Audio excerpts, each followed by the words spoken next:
Olá pessoal, bem-vindos ao nosso curso de processo penal. Hoje nós vamos estudar a respeito da decisão de pronúncia, que é uma das 4 possíveis decisões proferidas ao término da primeira fase do tribunal do júri. Bora lá então? Antes da gente começar a ver as especificidades da pronúncia, o que deve conter na decisão de pronúncia, que tipo de decisão é a decisão de pronúncia, a gente tem que traçar um conceito de pronúncia, que é a decisão de pronúncia e onde ela está prevista.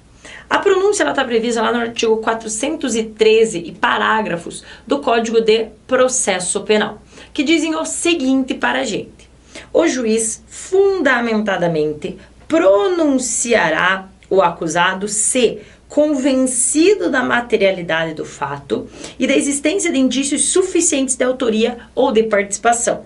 Parágrafo 1º. A fundamentação da pronúncia limitar-se-á à indicação da materialidade do fato e da existência de indícios suficientes de autoria ou de participação, devendo o juiz declarar o dispositivo legal em que julgar em curso o acusado e especificar as circunstâncias qualificadoras e as causas de aumento de pena. Parágrafo 2º. Se o crime for afiançável, o juiz arbitrará o valor da fiança para a concessão ou manutenção da liberdade provisória. Parágrafo 3º. O juiz decidirá motivadamente, no caso de manutenção, revogação ou substituição da prisão ou medida restritiva de liberdade anteriormente decretada, e tratando-se de acusado solto, sobre a necessidade de decretação da prisão ou imposição de quaisquer das medidas previstas no título 9 do livro 1 do Código de Processo Penal. A pronúncia, então, gente, ela nada mais é do que uma decisão que vai submeter o acusado a julgamento perante o tribunal do júri, perante o conselho de sentença, perante o plenário do tribunal do júri. A pronúncia, ela encerra um juízo de admissibilidade da acusação do crime doloso contra a vida. Ao pronunciar o acusado, o juiz sumariante está admitindo a tese acusatória até então e submetendo esse acusado ao julgamento perante o tribunal do júri. A decisão de pronúncia é a única dentre as 4 possíveis ao término da primeira fase do tribunal do júri que segue com o processo, que segue com aquele processo, mandando esse acusado novamente para julgamento perante o tribunal do júri. Então essa decisão aqui de pronúncia, ela também encerra a primeira fase do tribunal do júri, porém aqui o processo continua. E esse sujeito agora será submetido ao julgamento perante o conselho de sentença, ok? Então, a decisão de pronúncia, só lembrem, dentre as 4 possíveis lá ao término da primeira fase do tribunal do júri, é a única que vai seguir com o processo, ok? A decisão de pronúncia, gente, cuidado, não fala em sentença, porque ela não faz uma análise de mérito aqui. A decisão de pronúncia, ela é uma decisão interlocutória, mista e não terminativa. Interlocutória por quê? Primeira, não faz análise de mérito. Eu não posso dizer que é uma sentença de pronúncia. Não, aqui não há análise do mérito. O juiz sumariante não está condenando ou absolvendo o sujeito. Então a decisão de pronúncia, ela é uma decisão interlocutória. Além disso, é uma decisão mista. Por que mista? Porque ela encerra uma etapa do procedimento. Ela põe fim à primeira fase do delito, do rito do tribunal do júri e dá início à segunda etapa do procedimento do tribunal do júri. Então ela encerra a primeira fase do tribunal do júri e dá início à segunda fase. E ainda é uma decisão interlocutória, mista e não terminativa. Por quê? Porque ela não põe fim ao processo, mas ela só encerra uma etapa. Aqui, com a decisão de pronúncia, não vai ocorrer extinção desse processo sem o julgamento de mérito. Não, o processo ele vai continuar. Ela apenas encerra uma etapa do procedimento. Por isso que ela é uma decisão também não terminativa. Além disso, é importante lembrar que a decisão de pronúncia ela faz apenas coisa julgada formal. Ela não faz coisa julgada material, uma vez que ela não analisa o mérito da questão principal, ok? Então, a decisão de pronúncia, lembre, interlocutória, mista, não terminativa e que só faz coisa julgada formal e que vai submeter esse acusado a julgamento perante o tribunal do júri, ok? Uma pergunta que sempre aparece aqui é, e no caso de dúvida? Se o juiz sumariante ele estiver em dúvida acerca da participação ou não daquele acusado naquele delito doloso contra a vida, ainda assim ele deve pronunciar ou no caso de dúvida prevalece o princípio do indúbio pro réu? E nesse caso deveria impronunciar ou absolver sumariamente esse acusado aqui. O que o juiz deve fazer no caso de dúvida? Cuidado, gente, com isso aqui, que ainda prevalece na doutrina que na decisão de pronúncia vale o princípio do indúbio pro società. O que isso aqui quer dizer? Quer dizer que na dúvida o juiz sumariante deve pronunciar o acusado e deixar aí para o conselho de sentença decidir se houve autoria ou a participação, se de fato houve ou não o delito. Caberia então ao conselho de sentença decidir sobre isso aqui. Cuidado que a gente já tem decisões no STF em sentido contrário, falando que no caso de dúvida, esse sujeito ele deveria ser impronunciado. Se eu tiver dúvida, eu não posso pronunciar, mas ainda vem prevalecendo que vale o princípio do indúbio pro società. Na dúvida, deve pronunciar. Nesse sentido aqui, o professor Renato Brasileiro, ele fala que o artigo 413, ele diz pra gente o seguinte, que para pronunciar alguém, o juiz ele deve estar convencido, ele tem que ter um juízo de certeza de que o delito ocorreu, ou seja, acerca da materialidade. A primeira coisa para pronunciar alguém é que você tenha certeza que esse delito ocorreu, que de fato há materialidade nesse caso aqui. Então, em relação à materialidade, diz o professor Renato, que o juiz tem que ter certeza a respeito da materialidade. Porém, diz que em relação à autoria, bastam indícios suficientes. Basta eu ter uma certa dúvida, assim, um indício de que aquele sujeito participou daquele delito. Aqui não há necessidade de um juízo de certeza, mas de uma probabilidade de que esse acusado ele tenha participado do delito. Então, o professor Renato, a respeito desse artigo 413, a respeito desse tópico de dúvida, ele diz assim, olha, a dúvida recai sobre a participação ou não, mas você já tem que ter um indício, uma probabilidade que esse sujeito tenha participado do delito. Mas em relação à materialidade, o juiz sumariante precisa ter certeza, ok? Mas, assim, para provas objetivas, ainda prevalece a questão do indúbio pro società. Claro, a depender da prova que for fazer. Se for fazer defensoria pública, jamais vai marcar um negócio desse, de indúbio pro società. Sempre indúbio pro réu. Já numa prova discursiva, isso aqui ele pode ser melhor explorado, pode ser melhor trabalhado. E falar que no caso de dúvida, o sujeito ele não deve ser submetido a um julgamento perante o tribunal do júri, que deve prevalecer o indúbio pro réu, que ele só deve ser submetido ao julgamento se tiver certeza, ok? Mas fica aqui essa observação. Uma outra pergunta que sempre aparece é: posso usar elementos de informação colhidos lá em sede de inquérito policial para fundamentar uma decisão de pronúncia? Não usei nada que está no processo, eu quero usar só os elementos de informação lá no inquérito policial. Posso usar esses elementos? E cuidado, gente, com o que diz o artigo 155 do Código de Processo Penal. O artigo 155 do CPP diz que o juiz ele não pode fundamentar a sua decisão exclusivamente com base nos elementos de informação colhidos em sede de inquérito policial. O que isso quer dizer? Quer dizer que eu posso sim fundamentar uma decisão com base em elementos de informação, desde que esses elementos de informação estejam amparados por provas que tenham sido produzidas perante o contraditório e ampla defesa já em sede judicial.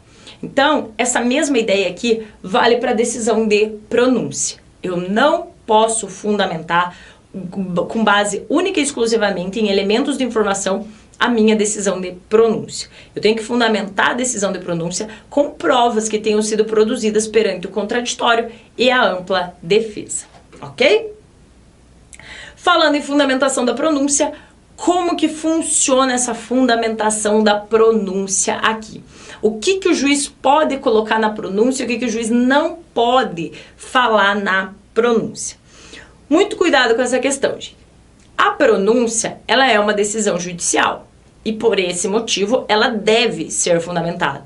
Não pode o juiz sumariante chegar lá ao término da primeira fase do tribunal do júri e falar assim: ah, vou pronunciar esse sujeito, estou pronunciando esse sujeito. Não, isso não é uma possibilidade. Essa decisão ela vai ser absolutamente nula. A decisão de pronúncia ela precisa ser fundamentada conforme determina o artigo 93, inciso 9, lá da Constituição Federal, ok?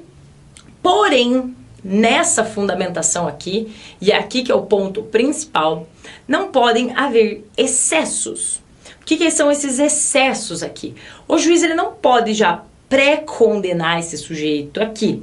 Já não pode deixar claro que há uma intenção de condenação desse sujeito.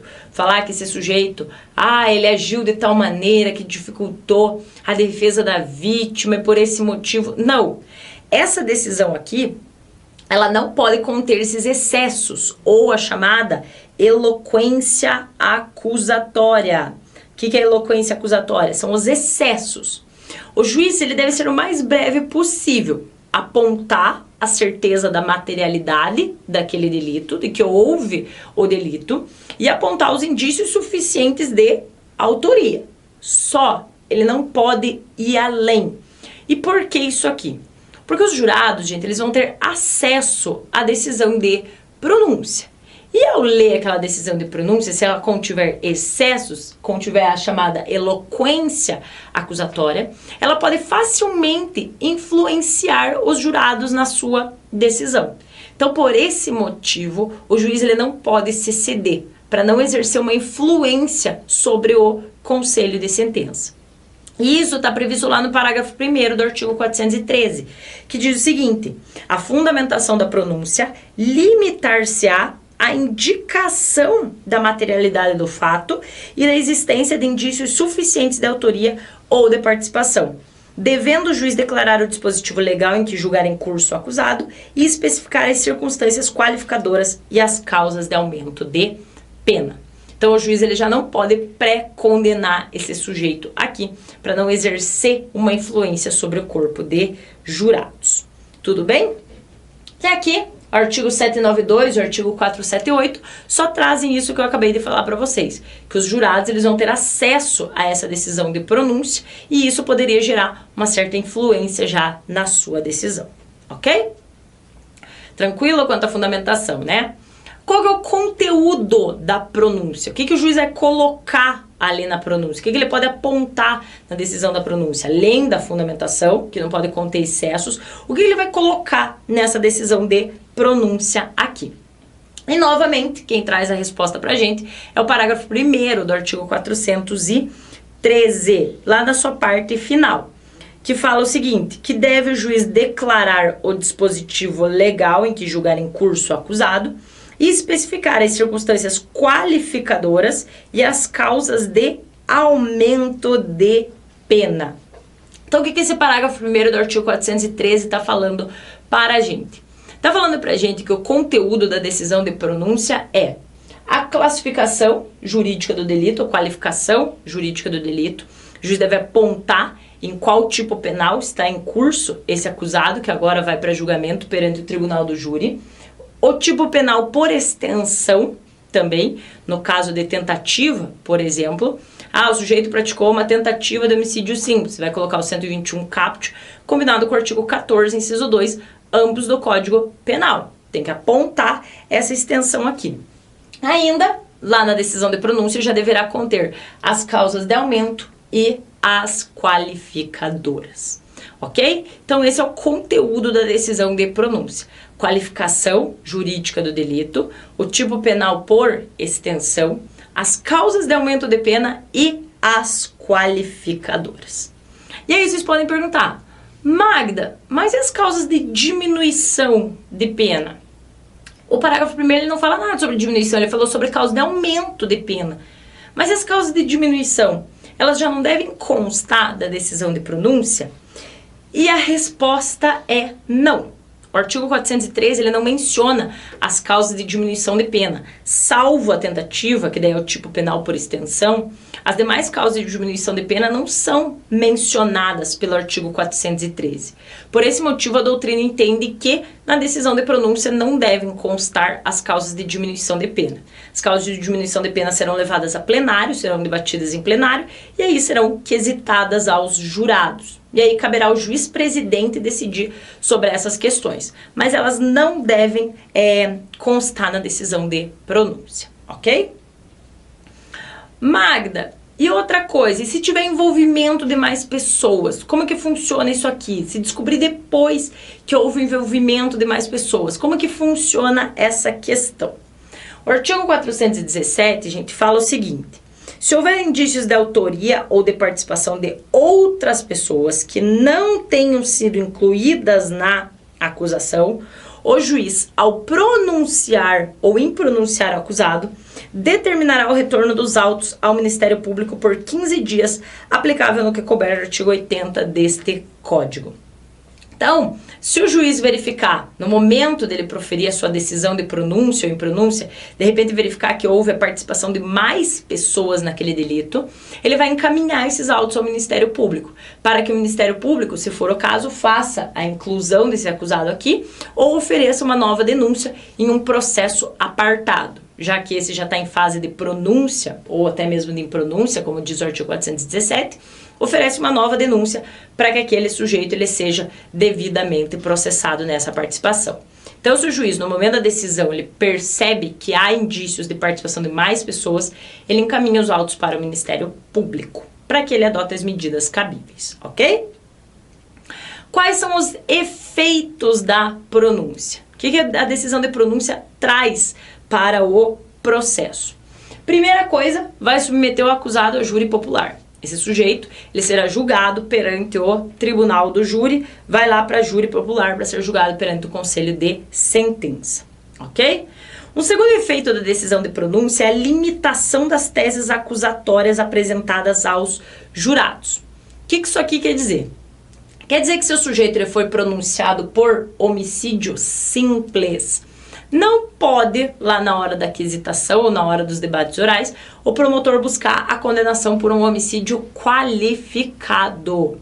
Não, a decisão de pronúncia, ela limita essa tese da acusação que será apresentada aos jurados. Então não vai poder chegar lá em plenário e um promotor querer buscar a condenação por um homicídio qualificado, por exemplo, ok? Então, a limitação aqui. O princípio da correlação. Acusação, sentença. Aqui está sendo quase que uma nova acusação a ser levada para os jurados. Eu estou delimitando o que vai ser quesitado aos jurados, ok? Um terceiro efeito ainda da decisão de pronúncia é a preclusão das nulidades relativas que não tenham sido arguidas até esse momento. Proferida a decisão de pronúncia, se depois dessa decisão de pronúncia a pessoa falar, uma das partes falar, mas ocorreu uma nulidade lá no início do processo, e essa nulidade for relativa, desculpa, precluiu o prazo para fazer a alegação dessa nulidade. Então, com a decisão de pronúncia, há a preclusão das nulidades relativas. Além disso, a decisão de pronúncia ela interrompe a prescrição, conforme determina lá o artigo 117, inciso 2 do Código Penal, que diz que o curso da prescrição interrompe-se pela pronúncia. E é bastante importante ainda a gente ver o teor da súmula 191 do STJ, que diz que a pronúncia é causa interruptiva da prescrição, ainda que o tribunal do júri venha a desclassificar o crime. Então, se, por exemplo, chegar lá no final da segunda fase do tribunal do júri e o conselho de sentença desclassificar o delito, a decisão de pronúncia, ela ainda continua funcionando como um marco interruptivo da prescrição, ok?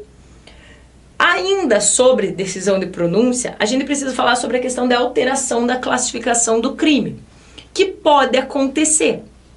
Pode acontecer no momento de pronunciar o acusado, o juiz verificar que o promotor se equivocou na classificação jurídica do delito, ou verificar que de repente houve uma mudança dos fatos inicialmente apresentados. E aí, como que funciona essa situação aqui? Primeira delas, vamos ver a questão da emendatio libelli, que a gente já estudou junto, só vocês procurarem a aula aqui do lado, nunca sei qual lado que é, mas tem a aula de emendatio libelli para facilitar essa visualização aqui para vocês. O artigo 418 diz o seguinte: o juiz poderá dar ao fato definição jurídica diversa da constante da acusação, embora o acusado fique sujeito a pena mais grave. Pode acontecer do Ministério Público ter narrado, lá na inicial acusatória, a ocorrência de um homicídio qualificado. E aí, na classificação jurídica do delito, ter colocado 121 caput, homicídio simples. Chega na hora da decisão de pronúncia, o juiz ele pode alterar essa classificação jurídica aqui e colocar o artigo 121, parágrafo 2º e o inciso correto ali a respeito da qualificadora. Ok? Então, o juiz sumariante ele pode promover a emendatio libelli e alterar a classificação do delito. Mas ainda existe a possibilidade de ocorrência da mutatio libelli, que também tem aula, aqui ou aqui. Aqui do lado vai ter essa aula a respeito de mutatio libelli para vocês. O que acontece aqui na mutatio libelli? Sobre a mutatio libelli, a gente tem que ler os artigos 421 e o 411, parágrafo 3º. 421, vai falar: preclusa a decisão de pronúncia, os autos serão encaminhados ao juiz presidente do tribunal do júri. Parágrafo 1º, ainda que preclusa a decisão de pronúncia, havendo circunstância superveniente que altere a classificação do crime, o juiz ordenará a remessa dos autos ao MP. 411, parágrafo 3º, encerrada a instrução probatória, observar-se-á, se for o caso, disposto no artigo 384 deste código, que é o artigo que trata da mutatio libelli. Então aqui a gente tem duas situações. Antes do juiz pronunciar o acusado, pode acontecer de mudar aquele contexto que inicialmente tinha sido apresentado. Novos fatos surgirem e alterarem o delito inicialmente apresentado pelo Ministério Público. Nesse caso, antes de pronunciar, o juiz abre vista para o MP, para que ele, se for o caso, adita essa denúncia aqui, ofereça o aditamento, promova a mutatio libelli. Mas uma segunda situação que pode acontecer é o juiz já ter pronunciado esse sujeito e depois da decisão de pronúncia e ainda antes do julgamento perante o plenário, acontecer de um fato superveniente modificar aquele delito inicialmente apresentado lá na peça acusatória. E aí o que acontece nesse caso? Vamos supor o seguinte, que o Ministério Público denunciou determinado sujeito pela prática de um homicídio simples tentado. A morte não chegou a se consumar. O sujeito foi pronunciado pelo homicídio tentado, só que antes de ir para o julgamento perante o tribunal do júri, o sujeito que foi a vítima vem a falecer em razão dos ferimentos que teve nessa situação aqui. Então, antes dele ser mandado para julgamento perante o tribunal do júri, o juiz vai devolver os autos para a MP para que ele inclua essa situação aqui. Inclua agora a morte e peça a pronúncia dele não mais pelo homicídio tentado, mas sim pelo homicídio consumado. Ok? Então a gente tem essas duas situações aqui que podem vir a acontecer de modificar a classificação jurídica do delito. Tranquilo? Sobre a intimação da pronúncia, como que funciona a intimação da pronúncia aqui? A intimação está prevista lá no artigo 420 do CPP, que fala o seguinte: a intimação da decisão de pronúncia será feita, pessoalmente ao acusado, ao defensor nomeado e ao MP. 2, ao defensor constituído, ao querelante e ao assistente do MP na forma do disposto no parágrafo 1º do artigo 370 desse código. Parágrafo único, será intimado por edital o acusado solto que não for encontrado. Nesse inciso 2 aqui, gente, a intimação será feita por publicação no órgão oficial. Então, ao advogado constituído, ao querelante, ao advogado querelante e ainda ao advogado do assistente de acusação, eles serão intimados mediante publicação no órgão oficial. A atenção que eu peço para vocês é em relação ao parágrafo único. que permite a intimação por edital do acusado solto, caso ele não tenha sido encontrado, permite a intimação por edital desse acusado solto. Por que eu peço atenção aqui? Porque aqui pouco importa se o delito é afiançável ou inafiançável. Antes da reforma do Código, o Código vedava a intimação por edital do acusado solto que estivesse sendo processado por um delito inafiançável. E aí o processo ficava suspenso, mas não a prescrição. E aí poderia ocorrer um caso de prescrição. Agora, não. Agora, o acusado solto ele pode ser intimado por edital por importa se o delito é afiançável ou inafiançável. Então, muita atenção que o acusado solto, se não encontrado, poderá ser intimado por edital. Ok?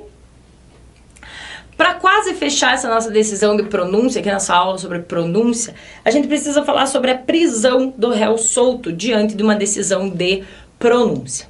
Mas, Magda, o artigo está tudo riscado. Sim. A gente vai ver como que era antes da reforma e como que ficou agora essa questão aqui da prisão do réu solto diante de uma decisão de pronúncia, ok? O artigo 408 antes falava o seguinte, que se o juiz se convencer da existência do crime e de indícios de que o réu seja o seu autor, pronunciá-lo-á dando os motivos de seu convencimento. Então a pronúncia estava prevista lá no artigo 408. Parágrafo 1º, na sentença, aqui tecnicamente errado falar sentença de pronúncia, mas tudo bem. Na sentença de pronúncia, o juiz declarará o dispositivo legal em cuja sanção julgar em curso o réu, recomendá-lo-á na prisão em que se achar ou expedirá as ordens necessárias para a sua captura. Então aqui, diante da pronúncia, veja que o parágrafo 1º falava assim que o juiz ia mandar expedir o mandado de prisão para prender esse sujeito aqui, caso ele estivesse solto. Então, diante de uma decisão de pronúncia, o sujeito ele ficaria preso. Hoje o parágrafo 3º do artigo 413 diz o seguinte, que o juiz decidirá motivadamente, no caso de manutenção, revogação ou substituição da prisão ou medida restritiva de liberdade anteriormente decretada, e tratando-se de acusado solto, sobre a necessidade de decretação da prisão ou imposição de quaisquer das medidas cautelares diversas da prisão, que são aquelas previstas lá no título 9 do livro 1 do Código de Processo Penal. Então hoje, não é porque eu estou diante de uma decisão de pronúncia que automaticamente esse sujeito ele será preso. Não. O juiz ele vai decidir motivadamente se é o caso, de repente, de uma prisão preventiva ou de uma medida cautelar diversa da prisão. Mas o juiz vai ter que fundamentar essa decisão. Não basta simplesmente dizer, o sujeito foi pronunciado. Não. O juiz precisa motivar por que está determinando a prisão desse sujeito ou por que está impondo uma medida cautelar diversa da prisão. Ok? Então hoje a decisão de pronúncia por si só não impõe mais a prisão do sujeito. O juiz ele deverá motivar essa decisão. Ok? Ainda, pronúncia e liberdade provisória mediante fiança. Parágrafo 2º lá do 413 diz que, se o crime for afiançável, o juiz arbitrará o valor da fiança para concessão ou manutenção da liberdade provisória. Então, o juiz, ao pronunciar, de repente pode arbitrar a fiança para manter essa liberdade provisória aqui, ou para conceder a liberdade provisória ao sujeito. Ok? E para a gente fechar, só falta a gente ver qual que é o recurso cabível contra a decisão de pronúncia. E aqui, gente, antes da gente fazer aqui, ver qual que é o recurso cabível, eu dou uma dica para vocês. A gente tem 4 decisões ao término da primeira fase do tribunal do júri, correto? Pronúncia, desclassificação, impronúncia e absolvição sumária, correto? Para vocês nunca mais esquecerem isso aqui. Eu aprendi com o professor Flávio Martins e nunca mais esqueci e passo adiante isso aqui, porque é um jeito fácil de você lembrar quais são os recursos de cada tipo de decisão. Então, 4 decisões. 2 começam com consoante, 2 começam com vogal. Se a decisão ela começar com consoante, o recurso também vai começar com consoante. Recurso em sentido estrito, essa com R, a consoante. Se a decisão ela começar com vogal, o recurso também começa com vogal e será a apelação. Então, o recurso contra a decisão de pronúncia é o recurso em sentido estrito, previsto lá no artigo 581, inciso 4 do Código de Processo Penal. Lembrem dessa regrinha aqui, vogal, consoante, que vocês não esquecem nunca mais quais são os recursos das 4 decisões lá ao término da primeira fase do Tribunal do Júri. Ok, pessoal? Então, sobre a decisão de pronúncia, era isso que eu tinha para passar para vocês. Muito obrigada e bons estudos!